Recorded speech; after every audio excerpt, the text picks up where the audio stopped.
Lihat dulu, alam kita ini sangat mendukung supaya kita kaya bro. Tanaman-tanaman subur, nektar melimpah. Tapi masalahnya satu bro, kita butuh modal juga untuk mengambilnya. Kita butuh modal untuk ngambil nektar itu. Untuk mengolah kekayaan kita itu butuh modal. Itu masalahnya. Ini ratusan ribu hektar tanaman akasia ini ya. Tanaman akasia ini ratusan ribu hektar. Siap diambil nektarnya. Tapi ya lagi-lagi butuh modal bolo. Kalau pemerintah mau bertindak, itu kan misalnya alasan nggak ada poletnya kan, pemerintah tinggal ngomong sama perusahaan. Itu yang di tengah-tengah tanami sawit, yang potensi nektar tanami sawit minimal 100 batang untuk pakan lebah. Itu fungsi polennya, polen sawit untuk pakan lebah. Itu perusahaan ya tinggal ngikut aja bolo sebetulnya. Ngikut apa kata pemerintah. Kalau enggak akan tinggal dicabut aja izin konsensi HGU-nya ini sama pemerintah ya, perusahaan itu. Mereka nggak bisa berkutik ya. Ini yang sebelah kanan mau ditanami lagi akasia. Tanamnya akasia yang sebelah kanan ini. Sebelah kiri ini udah ratusan ribu hektar. Nggak ada lebahnya yang ngambil nektar. Ya, jauh memandang. Daerah sini peternak masih takut kalau mau ngambil nektar daerah sini karena nggak ada sumber polennya. Kita bisa produksi 1 juta ton per tahun lah kira-kira ya, kalau didukung pemerintah ya. Tapi kalau nggak didukung ya bagaimana lagi ya. Nah seperti ini ya, akasia yang masih muda, ratusan ribu hektar ini.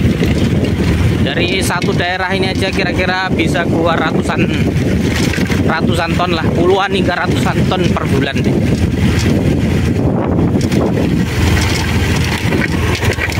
Kita di Riau Jambi punya daerah seperti ini yang cukup luas ya, ratusan ribu, mungkin adalah jutaan hektar ya tanaman akasia seperti ini. Daerah sini aja ini kira-kira 400.000 lebih ini. 400.000 hektar.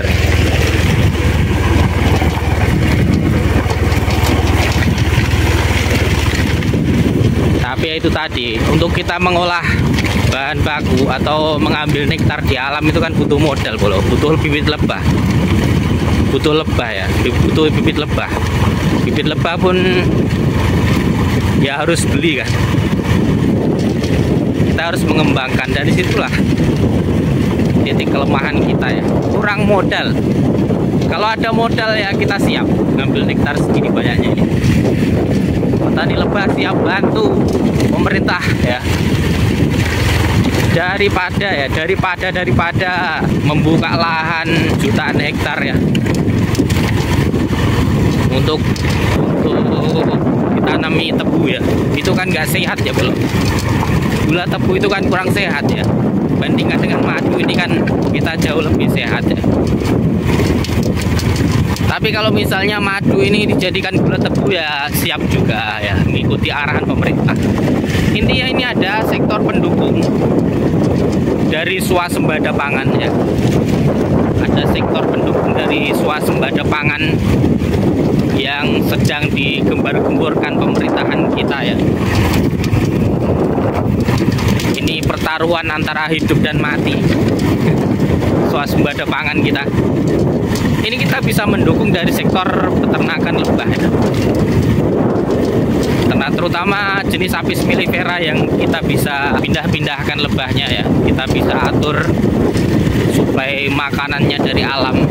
Contohnya dengan menanam tanaman pakan lebah ya, kita bisa pindah-pindahkan lebahnya. Seperti ini ya. Betapa luasnya ini lokasi tanaman akasia ini. tapi tidak dimanfaatkan kesempatan ini. Lagi-lagi ya tadi, bangsa kita kurang modal untuk memanfaatkan atau mengelola hektar-hektar yang melimpah ini dengan mengadakan lebah ya, supaya kita bisa panen madunya menjadi bahan baku tambahan alternatif gula pasir dari bahan tebu. Bisa juga sebetulnya diolah menjadi bahan etanol ya, bioetanol. Tapi untuk sekarang mungkin karena lebahnya belum efisien ya, tata kelola lebahnya belum efisien, jadi harga madunya masih agak tinggi ya untuk sekarang ini. Tapi jika ke depan didukung pemerintah ya mungkin harga madu bisa ditekan ya, harga madu mungkin bisa ditekan, menjadikan usaha peternakan lebahnya lebih efisien. Kalau tentu saja kalau lebih efisien kan lebih harganya bisa lebih terjangkau, hasilnya kan bisa lebih melimpah ya. Tapi sekarang ya nggak maju-maju peternakan lebah kita, gitu-gitu aja, sayang sekali. Jadi lahan yang jutaan hektar ini ya kurang dimanfaatkan dengan sangat baik oleh negeri kita. Nah, sayang sekali, negeri kaya tapi kurang modal. Modalnya ya paling berhutang, kalau nggak berhutang ya nyari investor apalagi ya. Kalau mau jalan pelan-pelan ya memang harus usaha pelan-pelan ya, tapi itu tadi butuh waktu sangat lama ya kira-kira. Dengan persaingan negara-negara maju, kita udah ketinggalan jauh ya, mungkin malah makin jauh. Kalau mau cepat ya itu tadi ya, kita butuh modal. Kalau nggak berutang ya dari investor, itu aja teorinya ya itu. Apalagi kalau mau cepat berkembang negara kita.